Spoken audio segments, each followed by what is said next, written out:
అన్న మూవీ అయితే game change ఇచ్చి పడేసిన. First of all Shri mega power star Ram Charan acting కానీ మనకు శంకర్ సార్ డైరెక్షన్ కానీ మూవీ చాలా బాగుంది. మూవీ పడినప్పుడు ఎన్ని వరకు నాకైతే ఎక్కడ ల్యాగ్ అనిపించలే. ప్రతి సీన్ ఒక అద్భుతంగా ఉంది. నాకైతే చాలా కొత్త ప్రపంచం, కొత్త యుగంలోకి పోయినట్టుగా ఉంది. ఫస్ట్ ఆఫ్ ఆల్ మనకు శంకర్ గారి డైరెక్షన్ అంటేనే నాకు ఏదో ఒక తెలియని ఆనందం, ఒక కొత్తదనం నాకు ఏదోలా ఉంటుంది. ఎందుకంటే ఇండియాలో ఏదైనా చెప్పుకోదగ్గ నెంబర్ 1 డైరెక్టర్ అంటే అది వచ్చేసి first of all only one and only Shankar సారే.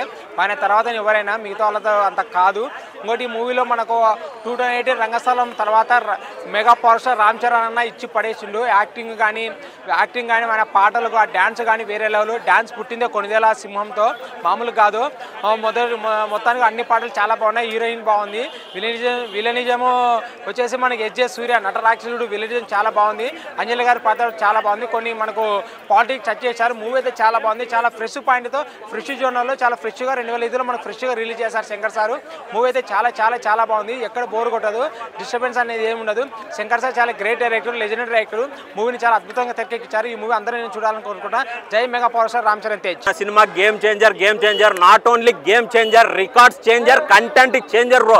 అసలు సినిమా అయితే వేరే లెవెల్లో ఉందని. అసలుకి రామ్ చరణ్ అన్న క్యారెక్టర్ అయితే IAS IPS అసలుకి సీఎం అనౌన్స్మెంట్ చేసి ఆ క్యారెక్టర్ కానీ లాస్ట్లో ఎలక్షన్ ఈసీ కమిషనర్ క్యారెక్టర్ కానీ అయితే ఇరగదీశాడన్న. దానికి హైలైట్గా ఎస్జే సూర్య క్యారెక్టర్ అయితే అసలుకి అల్టిమేట్గా ఉంది బ్రో. అసలుకి బ్యాక్గ్రౌండ్ అయితే ఎస్జే సూర్య గారు వచ్చినప్పుడు వస్తుంటుంది అనమాట అనేది. అదైతే అల్టిమేట్ బ్రో. ఒకటే చెప్తా ఉన్నాను, ఐటమ్ సాంగ్స్, ఈ ఎలివేషన్లు మనకి అవి ఇవి కామెడీ అన్నీ కాదు బ్రో, మంచి సోషల్ కంటెంట్ ఉన్న సినిమా అనమాట. ఒకే ఒక్కటి సినిమా చూస్తే మనకి ఎంత గూస్ బంప్స్ వస్తాయో దానికి డబుల్ వస్తాయి బ్రో. ఇంకోటి ఎస్పెషల్ హైలైట్ ఏంటంటే సాంగ్స్ అన్న. సాంగ్స్ అయితే చాలా చాలా హైలైట్గా ఉంది. దోప్ సాంగ్ అయితే అసలుకి కొత్త ఓల్డ్లో ఉన్నట్టుంది. ఆ టెక్నాలజీ కానీ ఆ వాడుకోవడంలో కానీ శంకర్ గారు హైలైట్ అనే చెప్పొచ్చు. మూవీ మాత్రము మెల్లమెల్లగా ఎక్కుతుందన్న. ప్రతి ఒక్క ఇండియాని ఈ సినిమా చూడాలన్న. ఎందుకంటే ఆ రోజు కానీ పవన్ కళ్యాణ్ గారు వచ్చారనమాట. ఆయన మామూలు సినిమాలకు రారు, ఒక మెసేజ్ ఉన్న సినిమాకే ఆయన ఆడియో ఫంక్షన్కి వస్తాడు. ఆడియో ఫంక్షన్లో చెప్పినట్టు బాక్స్ ఆఫీస్ బద్దలైపోవాలి, మొత్తం బద్దలవుతుంది. ఆల్రెడీ నైట్ నుంచే తమిళనాడులో ఒక పండగ వాతావరణం నెలకొందనమాట. ప్రతి ఒక్కడు 20 రివ్యూలు చూస్తే 20 రివ్యూల్లో 19 రివ్యూలు పాజిటివ్గానే ఉన్నాయన్నమాట. అంటే తమిళనాడులో ఏ రేంజ్ విజృంభిస్తుందో మనం అర్థం చేసుకోవాలి. తెలుగు ప్రేక్షకులు అయితే అసలుకి ఇంకా వేరే వరల్డ్కి వెళ్ళిపోవచ్చు బ్రో. అంత మంచి సినిమా ఈ మధ్య కాలంలో నేను చూడలేదు బ్రో. చాలా చాలా చక్కగా ఉందన్నమాట. సంక్రాంతి ఈ రోజే స్టార్ట్ అయిపోయింది.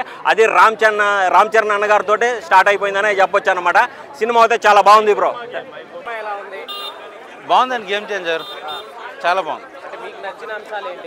నాకు నచ్చిన అంశాలంటే రామ్ చరణ్ గారి పెర్ఫార్మెన్స్ కానీ, ఎస్జే సూర్య గారి యాక్టింగ్ కానీ, శంకర్ గారి కంబ్యాక్ మూవీ అని చెప్పుకోవచ్చు సినిమా.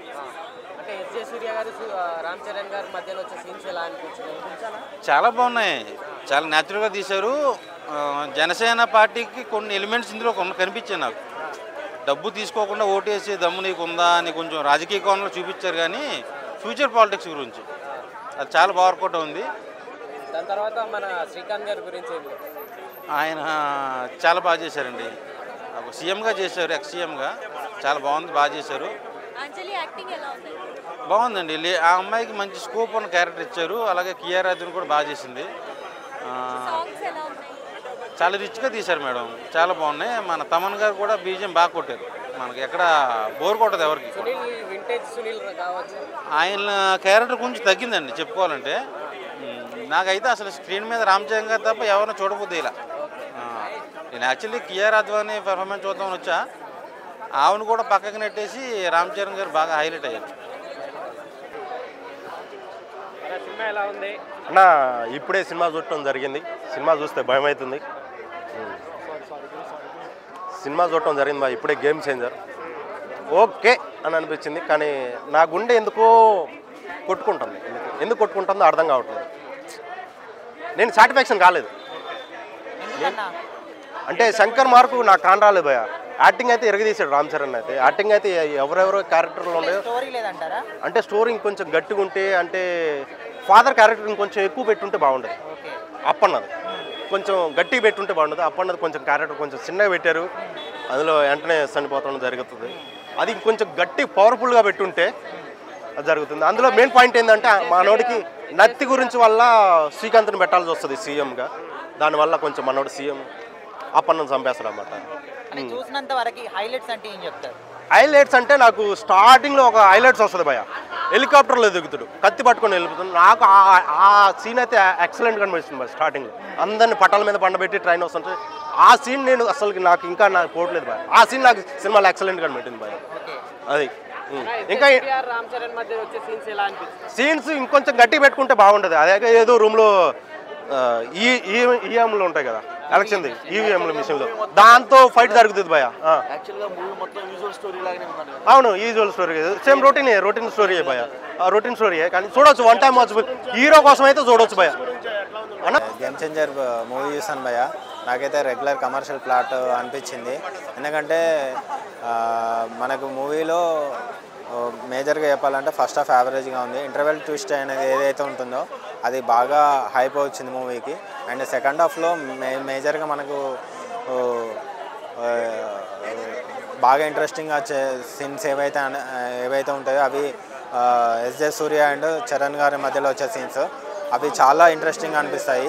శంకర్ గారు చేసిన బెస్ట్ మూమెంట్ ఏంటంటే ఎస్జే సూర్యని విలన్గా సెలెక్ట్ చేసుకోవడం. అది మాత్రం చాలా బెస్ట్ పని. ఎందుకంటే అంత ఇంట్రెస్టింగ్గా అనిపిస్తాయి. ఈ మూవీకి విలన్గా ఎస్జే సూర్య తప్ప ఇంకెవరు సెట్ గారు అన్నంత లెవెల్లో పెర్ఫార్మెన్స్ ఇచ్చారు. మనకు అంత హైప్ ఇచ్చి మన డిసప్పాయింట్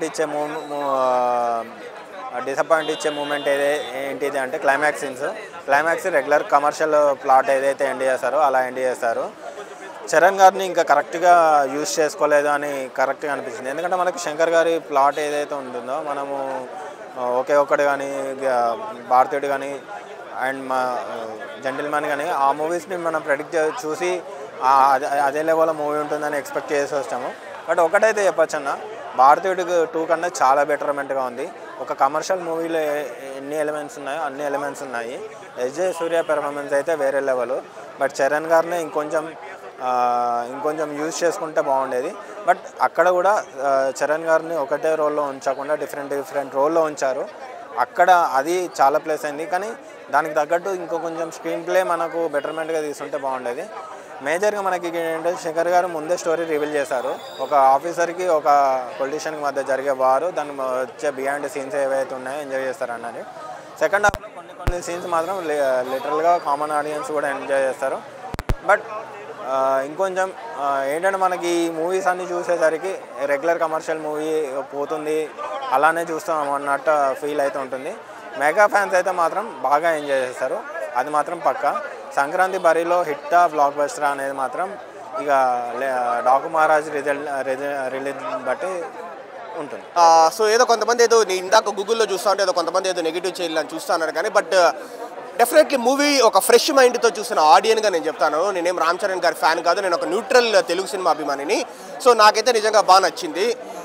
సో ఒప్పుకుంటాను, భారతీయుడు 2 అయితే నిజంగానే నాకు అస్సలు నచ్చలేదు. నేను కూడా బయటకు వచ్చి శంకర్ గారు అవుట్ ఆఫ్ ఫామ్ అది ఇది అని అన్నాను. కానీ బట్ ఈ మూవీ చూసిన తర్వాత శంకర్ గారు ఇస్ బ్యాక్, శంకర్ గారు మళ్ళీ ఫామ్కి వచ్చేస్తారు నాకు అనిపించింది. అంటే రామ్ చరణ్ గారి మార్క్ కావచ్చు, శంకర్ గారి మార్క్ కావచ్చు మనకు కనబడింది. రామ్ చరణ్ గారి పర్ఫార్మెన్స్ అయితే నెక్స్ట్ లెవెల్ ఈ మూవీలో. ముఖ్యంగా ఫాదర్ క్యారెక్టర్ చేసిన అప్పన్న క్యారెక్టరైజేషన్ ఆయన చూపించే షేడ్స్, ఆ స్టామరింగ్, ఆ నత్తి ప్రాబ్లం కావచ్చు, లేకపోతే లైక్ ప్రజలంతా బాగుండాలి ఆ సంకల్పం కావచ్చు. సో అవన్నీ వచ్చేసి చాలా బాగా చూపించినారనమాట. అండ్ అదే జూనియర్ రామ్ చరణ్ యాక్టింగ్ కూడా బాగుంది. సో రామ్ చరణ్ గారు ఎస్జే సూర్య గారు వాళ్ళిద్దరి మధ్య కైండ్ ఆఫ్ ఫేస్ ఆఫ్ లాగా ఉంటుంది అనమాట మూవీ అంతా. సో మనం ఇద్దరు యాక్టింగ్ మనం బాగా ఎంజాయ్ చేస్తాము. అండ్ సాంగ్స్ కూడా నానా హైరానా సాంగ్ మిస్ అయింది. కానీ జరగండి సాంగ్ కావచ్చు, రారా మధ్య సాంగ్ కావచ్చు, దోప్ కావచ్చు, ఒక ప్రాపర్ శంకర్ గారి సినిమాలో సాంగ్స్ ఎలా ఉంటుంది ఆ విజువలైజేషన్ అయితే ఆ లెవెల్లో ఉంది. అండ్ మనకి ఇంట్రడక్షన్ సీను, ఇంటర్వెల్ ముందు ట్విస్ట్ కావచ్చు, హార్ట్ టచింగ్ క్లైమాక్స్ కావచ్చు, సెకండ్ హాఫ్లో స్టోరీని తీసుకెళ్ళిన విధానం కావచ్చు, ఓవరాల్గా అంటే నేనే ఇన్ని చెప్తానంటే డెఫినెట్లీ ఇది మంచి మూవీ బ్రో. సో హ్యాపీగా వచ్చి చూడొచ్చు. అంటే నేను కూడా ఇప్పుడు 0 ఎక్స్పెక్టేషన్స్తో వచ్చినాను బ్రో. ఎందుకంటే భారతీయుడు 2 నాకు నిజంగా తలనొప్పి వచ్చింది అనమాట సీరియస్లీ. సో నేను కూడా వచ్చినాను కానీ బట్ లేదు, definitely it's not a bad movie. 2 hours 45 minutes లెంత్లో ఒక 20 minutes 25 minutes కాస్త డిఫరెంట్గా ఉంటుంది. మనకు కొంచెం మనకు బోరింగ్ అనిపిస్తుంది కానీ రిమైనింగ్ అంతా మనకు బాగానే ఉంటుంది. అన్న సినిమా ఫస్ట్ హాఫ్ చూడగానే అన్న అసలు లో ఎక్స్పెక్టేషన్తో సినిమా వెళ్ళాను. కానీ ఫస్ట్ హాఫ్ చూడగానే అన్న బాక్స్ ఆఫీస్ని హంట్ చేసేసాడన్న. అంటే 2025లో ఫస్ట్ 1000 crores మూవీ అనేది అప్పుడే ఫస్ట్ హాఫ్లోనే తెలిసిపోయిందన్న. ఫస్ట్ హాఫ్ ఒక ఎత్తు అయితే సెకండ్ హాఫ్ మరో ఎత్తు అన్న. ఫస్ట్ హాఫ్లో వచ్చే ఇంటర్వెల్ ముందు వచ్చే 20 minutes అయితే అన్న నెవర్ సీన్ బిఫోర్ అన్న. ఆ 20 minutesలో అయితే పిన్ డ్రాప్ సైలెంట్ అన్న. థియేటర్లో అయితే పిన్ డ్రాప్ సైలెంట్.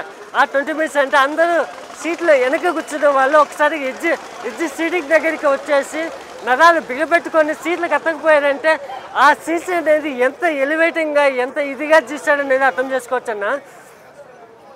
అసలు తమన్ బ్యాక్గ్రౌండ్ మ్యూజిక్ ఇచ్చాడన్న. అసలు ఇప్పటివరకు మనకు శంకర్ ఫిలిమ్స్లో మనకు శంకర్ అంటే ఏఆర్ రెహమాన్ అంటే శంకర్ గుర్తొచ్చేవాళ్ళు. అంటే ఏఆర్ రెహమాన్ మిస్ అయిన తర్వాత అలాంటి మ్యూజిక్ ఇస్తాడు అనుకున్నాం, కానీ సూపర్గా మ్యూజిక్ ఇచ్చాడన్న. బ్యాక్గ్రౌండ్ మ్యూజిక్ అయితే ప్రతి ఒక్క సీన్ ఎలివేట్ చేసి పడేసిందన్న. బ్యాక్గ్రౌండ్ మ్యూజిక్ అయితే మెయిన్ హైలైట్ అప్పన్న క్యారెక్టర్ అన్న. చరిత్రలో నిలిచిపోతారన్న అప్పన్న క్యారెక్టర్. ప్రతి ఒక్క డిస్టిక్కి ప్రతి ఒక్క స్టేట్కి అలాంటి ఒక్క పొలిటీషియన్ ఉంటే చాలా ఇండియన్ పాలిటిక్స్ మొత్తం పాడిపోతాయి. అంటే పొలిటికల్ అంటే పొలిటీషియన్ అంటే డబ్బు కోసం రాకూడదు అనేది గుడ్ మెసేజ్ ఇచ్చాడన్న. రేటింగ్ పర్ఫెక్ట్ 4.5 or 4 ఇచ్చే ఇండియన్ బ్లాక్ బస్టర్ మూవీ అన్న. సూపర్గా ఉంది సినిమా అయితే. మెగా ఫ్యాన్స్ డూప్ మళ్ళీ ఒకసారి డూప్ సినిమా చూస్తే అర్థమవుతుందన్న. నిజంగా మెగా ఫ్యాన్స్ చాలామంది డిసప్పాయింట్ అయి ఉంటారు. పర్లేదు, ఒకసారి వదిలేయండి, నెక్స్ట్ టైం చూసుకుందాం. సినిమా రివ్యూకి వెళ్తే గేమ్ చేంజర్, ఆ సినిమా టైటిల్కి ఆ సినిమాకి కనెక్షన్ ఏంటి అనే క్వశ్చన్ మార్క్ ఒకటి ఉంది ఫస్ట్. సెకండ్ థింగ్, సినిమాని ఒక సింపుల్ రివెంజ్ స్టోరీ అని ప్లాన్ చేసి అందులో ఏదో పొలిటికల్ డ్రామాని ఎంట్రీ చేసి ఏదో తీయాలి సినిమా అని తీశారు. దానికి ఇదే 400 crores ఎందుకు ఖర్చు అయ్యా అనేది నా క్వశ్చన్. నాకు అర్థం కాని మ్యాటర్. సాంగ్స్ చాలా అంటే చాలా బాగుంటాయి. అంటే బాగుండడం మీన్స్ కొన్ని సాంగ్స్ వినడానికి బాగున్నాయి, కొన్ని సాంగ్స్ రిచ్గా చూడడానికి బాగున్నాయి. సినిమా స్టోరీ విషయానికి వస్తే ఒక కామన్ మ్యాన్, ఒక 100 మంది సపోర్ట్ ఉన్న ఒక వ్యక్తి పార్టీ పెట్టి ఏదో చిన్న లోపం వల్ల తన బదులు వేరే వాళ్ళని ముందుకు పుష్ చేసి తనని సీఎం చేయాలి అనుకున్న టైంలో మనం నిజాయితీగా ఉండాలి, మనం ఇది కదా అనుకున్న వ్యక్తి మోసం చేస్తే ఆ వ్యక్తి ఎవరైతే మోసం చేశాడో ఆ వ్యక్తి పైన రివెంజ్ ఎలా తీసుకున్నారు అనేది సినిమా స్టోరీ. ఈ కాన్సెప్ట్ అనేది చాలాసార్లు చూసేసి ఉంటాం. సింపుల్ తండ్రి రివెంజ్ని కొడుకు ఎలా తీర్చుకున్నాడు అని.